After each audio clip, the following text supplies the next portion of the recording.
لە هەموو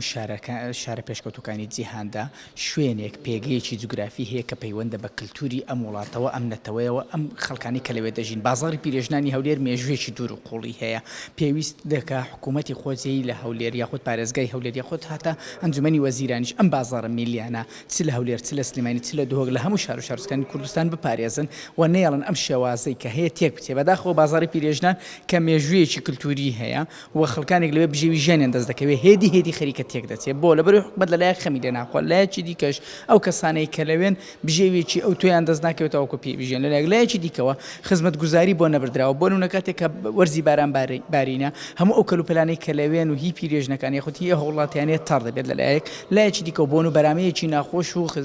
پیسی لێ دێت بۆیە هەم هەوڵاتیان ناچن بۆی مامەڵە لەوێدا بکەن هەموو ئەوانەی کە لەوێشن ناتوان بژێوی ژیانیان دەرکەن بۆی ئەم بازاڕ لەناو دەچێت کە ئەمەژی چێکە لەو گرفتانەی کە حکومەتی هەرێمی کوردستان و حکومەتی خۆجێی لە هەولێر هەیەی پێویستە ئەم بازاڕە بپارێزێت چونکە کللتوری شارەکەیە.